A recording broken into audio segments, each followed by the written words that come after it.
मंत्रिमंडल विस्तार की कवायद तेज, लोकसभा चुनाव से पहले कैबिनेट विस्तार की संभावना। 4 मंत्रियों को किया जा सकता है शामिल। एसबीएसपी आरएलडी कोटे से बन सकता है एक मंत्री। कैबिनेट में अभी 8 मंत्रियों की जगह खाली है और ऐसे में देखिए मंत्रिमंडल विस्तार को लेकर लगातार हलचलें तेज। लोकसभा चुनाव से पहले कहीं ना कहीं ये संभावना जताई जा रही कि 4 मंत्रियों को शामिल किया जा सकता है। और खबर पर जानकारी के लिए संवाददाता निखिल हमारे साथ लाइव जुड़ गए। निखिल, देखिए यूपी में मंत्रिमंडल विस्तार को लेकर तमाम जानकारियां अभी तक मिलती रही है, तमाम हलचलें, और अब क्योंकि कवायद तेज हो गई है और लगातार तमाम नाम जिन पर अटकलें लगाई जा रही है, 4 मंत्रियों को इसमें शामिल किया जा सकता है, ये जानकारी क्या पुष्टि अभी तक हो पाई है?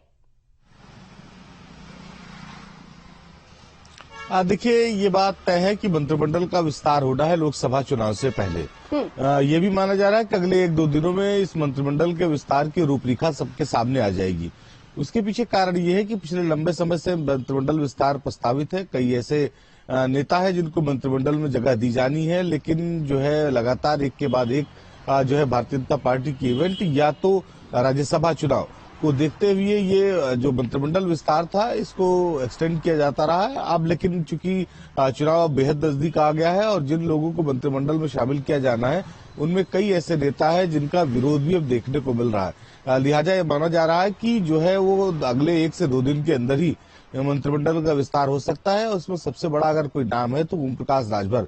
ओम प्रकाश राजभर को लंबे समय से मंत्रिमंडल में जो है विस्तार के लिए रोका गया है। उनको बार बार इस बात के संकेत भारतीय जनता पार्टी की तरफ से दिए जा रहे थे कि अगले मंत्रिमंडल के विस्तार में उनको जगह मिलेगी, क्योंकि उन्होंने भारतीय जनता पार्टी का खुलकर समर्थन किया, समाजवादी पार्टी से गठबंधन से टूट कर आए। दूसरी, अगर हम दारा सिंह चौहान की बात करें, दारा सिंह चौहान ने अपनी मौजूदा सीट जो है वो भारतीय जनता पार्टी के साथ आने के लिए छोड़ दिया और हालांकि दोबारा चुनाव हुआ तो उसमें वो उपचुनाव में हार गए। उसके बाद पार्टी ने उन्होंने एमएलसी बनाया, तो दारा सिंह चौहान को भी मंत्रिमंडल में शामिल किया जा सकता है। इसके साथ ही अगर हम बात करें अब राष्ट्रीय लोकदल भी, चूंकि भारतीय जनता पार्टी का सहयोगी दल हो गया, हालांकि इसका औपचारिक ऐलान नहीं हुआ है। चूंकि शुरुआती में ही ये देखा गया कि जब से राष्ट्रीय लोकदल से भारतीय जनता पार्टी की चर्चा शुरू हुई तो चौधरी अजीत सिंह को सरकार की तरफ से जब भारत रत्न दिया गया तो कहीं न कहीं राष्ट्रीय लोकदल का झुकाव भारतीय जनता पार्टी की तरफ दिखाई देने लगा। और जो अभी राज्यसभा चुनाव हुए उसमें राष्ट्रीय लोकदल के विधायकों ने खुलकर भारतीय जनता पार्टी के प्रत्याशी को वोट दिया। देखिए, जिस तरीके से आप बता भी रहे हैं, और ऐसे में अभी फिलहाल की जो स्थिति है, कैबिनेट में अभी तक 8 मंत्रियों की जगह खाली है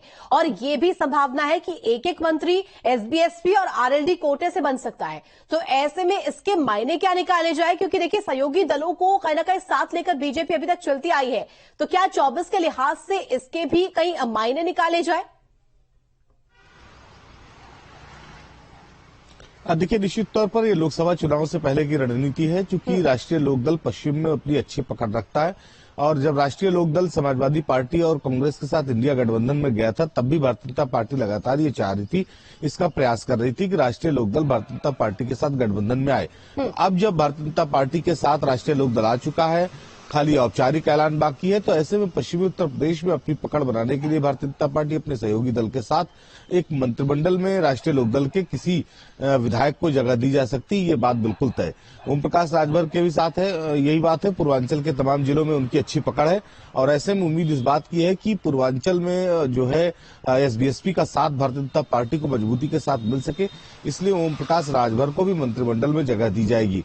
दारा सिंह चौहान, जैसा मैंने बताया, उनका भी अपने क्षेत्र में, अपनी बिरादरी में अच्छी पकड़ है, तो उनको भी मंत्रिमंडल में जगह दी जाएगी। सपा को बड़ा झटका देकर आए थे। इसके साथ ही अगर माना जाए, समाजवादी पार्टी के कई ऐसे विधायक हैं जो समाजवादी पार्टी से जिन्होंने क्रॉस वोटिंग की थी भारतीय जनता पार्टी को, उन्हें मंत्रिमंडल में तो जगह नहीं मिल सकती, लेकिन भारतीय जनता पार्टी उनके साथ भी मजबूती के साथ खड़ी दिखाई पड़ेगी।